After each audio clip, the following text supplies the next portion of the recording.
Здравствуйте, смотрите в сегодняшнем выпуске. В ходе визита главы Халк Маслахаты в Иран подписано 5 новых документов. МВД Туркменистана предупреждает о соблюдении правил пожарной безопасности. В Туркменистане выбрали самую лучшую студентку года и другие новости.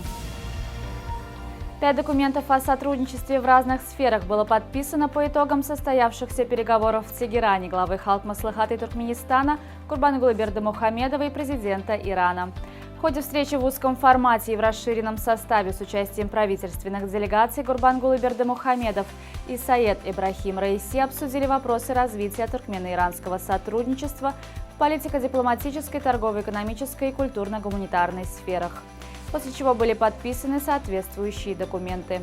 Напомним, глава высшего представительного органа народной власти Туркменистана находится в Иране с двухдневным рабочим визитом. С наступлением летнего периода жители Туркменистана через оператора сотовой связи Алты-Насыр получили СМС-сообщение от Государственной службы пожарной безопасности Министерства внутренних дел Туркменистана.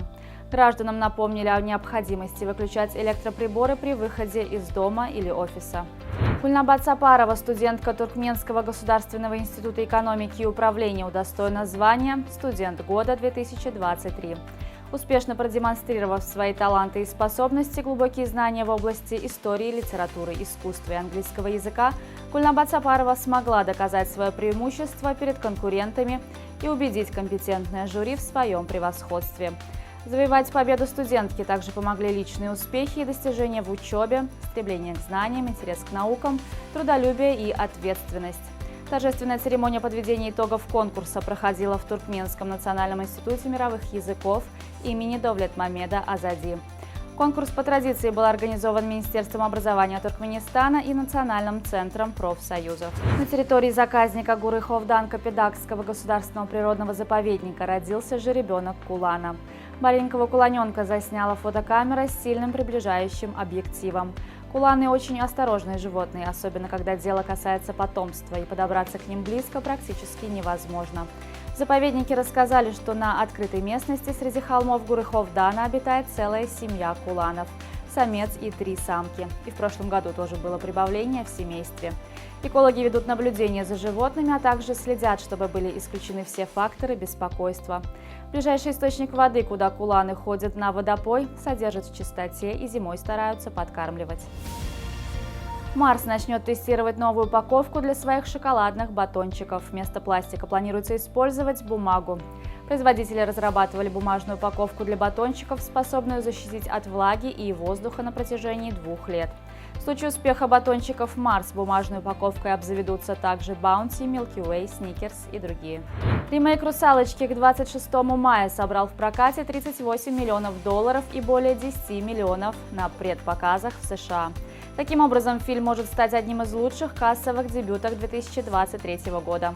Если до конца мая сборы «Русалочки» превысят $120 миллионов, фильм войдет в 5 самых кассовых лент, наряду с «Топ Ган Маверик», «Пиратами Карибского моря на краю света» и фильмом «Индиана Джонс и королевство хрустального черепа». Ожидается, что в международном прокате «Русалочка» соберет около $80 миллионов, заработав в общей сумме свыше 200 миллионов.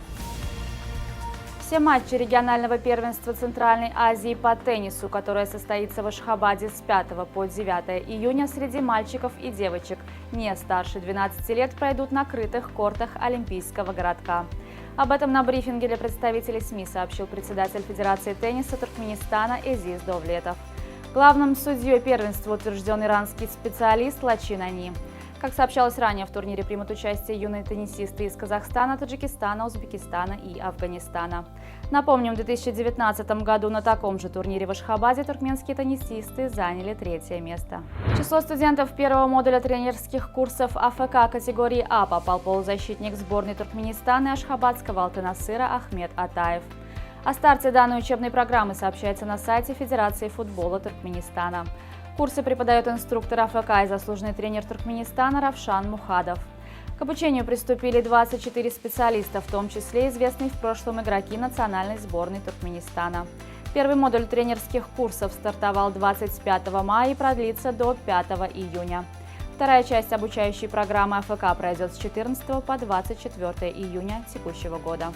Центральноазиатская футбольная ассоциация утвердила время начала матчей турнира CAF Nations Cup 2023, который пройдет с 10 по 20 июня в Ташкенте и Бишкеке. Национальная сборная Туркменистана выступит в группе А. Соперниками команды Мергена Оразова будут сборные Узбекистана, Таджикистана и Омана. Матчи в этом квартете пройдут в Ташкенте. Свой первый матч на Кубке наций Центральноазиатской футбольной ассоциации сборная Туркменистана проведет в воскресенье, 11 июня, против сборной Таджикистана. Эта встреча пройдет на стадионе Пахтакор и начнется в 18:30 по ашхабадскому времени. Во втором туре в среду, 14 июня, туркменские футболисты на стадионе Буниткор сыграют со сборной Узбекистана. Начало игры в 20:30. В заключительном турнире группового этапа в субботу, 17 июня, сборная Туркменистана встретится со сборной Омана. Матч пройдет на стадионе Пахтакор и начнется в 20:30. На сегодня это все. Желаю вам хорошего завершения дня. Увидимся завтра. И не забывайте, что Туркменпортал – ваш самый надежный источник новостей.